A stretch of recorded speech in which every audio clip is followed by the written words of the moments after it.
रात के अंधेरे में दिल्ली के निजामुद्दीन रेलवे स्टेशन पर हलचल थी। ट्रेन धीरे धीरे स्टेशन पर आकर रुकी और यात्री एक एक करके बाहर निकलने लगे। उन यात्रियों में एक लड़की भी थी जिसका नाम था प्रीति राठी। प्रीति के चेहरे पर एक अलग ही चमक थी क्योंकि वो एक नए सफर की शुरुआत करने जा रही थी। इंडियन नेवी में नौकरी मिलने की खुशी उसके चेहरे पर साफ झलक रही थी। लेकिन किसी को क्या पता था कि ये खुशी ज्यादा देर टिकने वाली नहीं थी। जैसे ही प्रीति ट्रेन से उतरी, अचानक एक युवक उसकी तरफ बढ़ा और उस पर एक तरल पदार्थ फेंक दिया।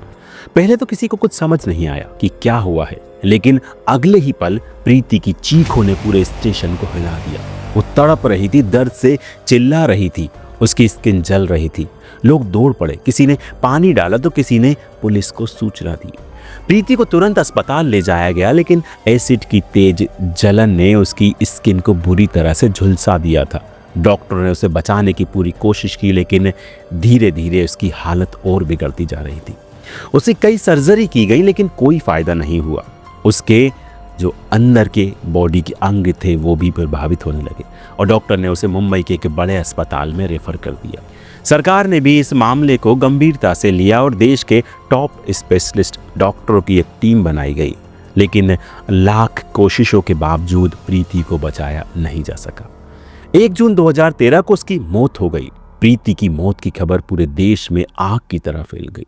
हर कोई गुस्से में था, लोग सड़कों पर उतर आए, प्रदर्शन करने लगे। हर कोई एक ही मांग कर रहा था कि प्रीति के कातिल को जल्द से जल्द सजा दी जाए। प्रीति के घर वाले इतने सदमे में थे कि उन्होंने अंतिम संस्कार करने से इनकार कर दिया और सरकार से सीबीआई जांच की मांग की।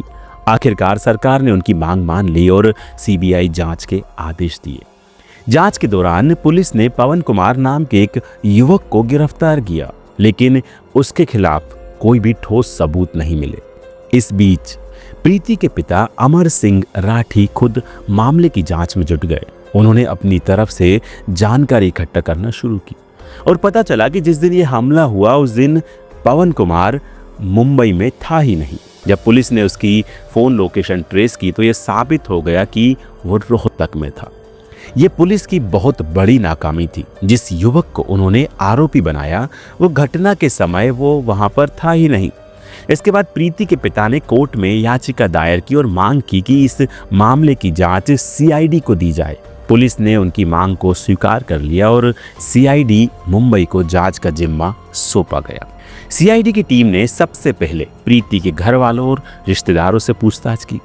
इस दौरान एक रिश्तेदार ने खुलासा किया कि पड़ोस में रहने वाला अंकुर पवार नाम का एक युवक प्रीति से एक तरफा प्यार करता था। उसने प्रीति को प्रपोज भी किया था, लेकिन प्रीति ने उसे ठुकरा दिया था। इसके बाद अंकुर ने उसे धमकी दी थी कि वो इसका अंजाम भुगतेगी।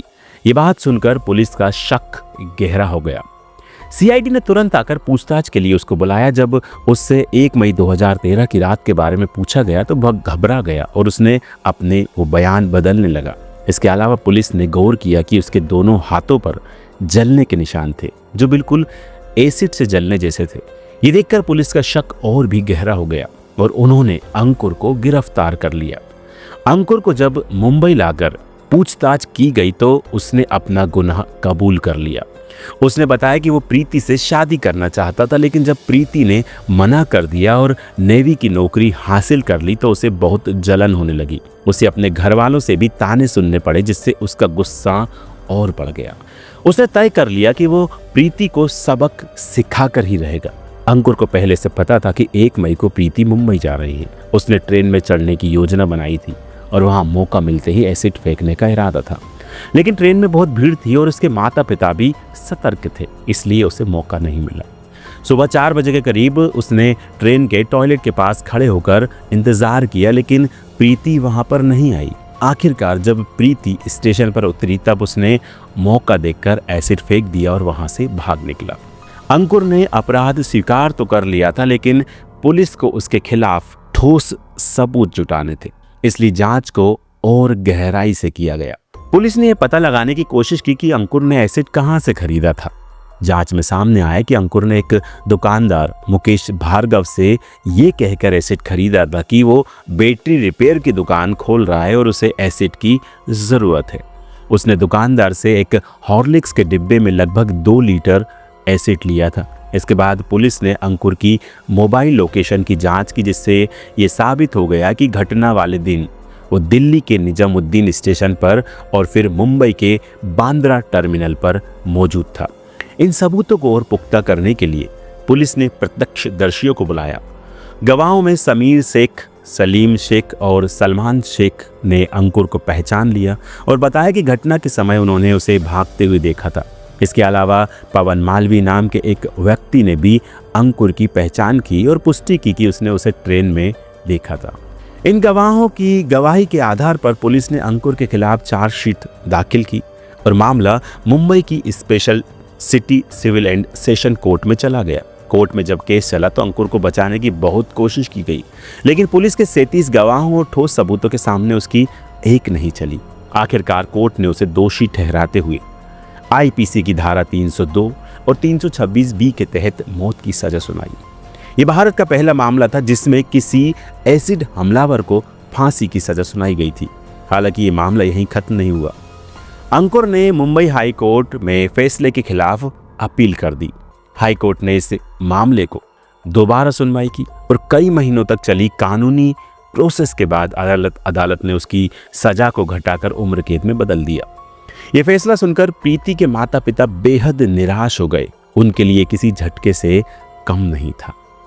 प्रीति राठी की ये दर्दनाक कहानी सिर्फ एक व्यक्ति की नहीं थी, बल्कि ये पूरे समाज के लिए एक सबक था।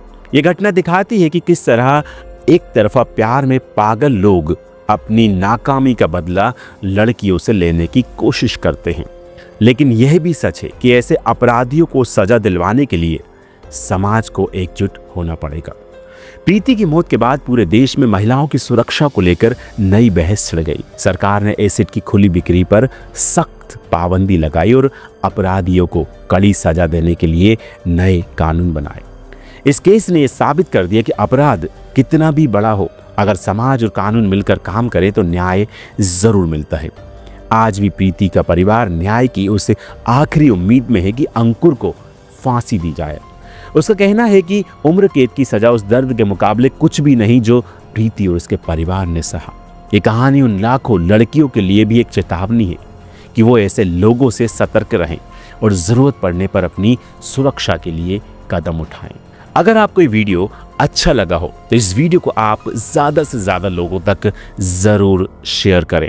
अगर आपने अभी तक हमारे इस चैनल को सब्सक्राइब नहीं किया है तो हमारे इस चैनल को आप ज़रूर सब्सक्राइब करें, साथ ही साथ घंटी ज़रूर दबाएं।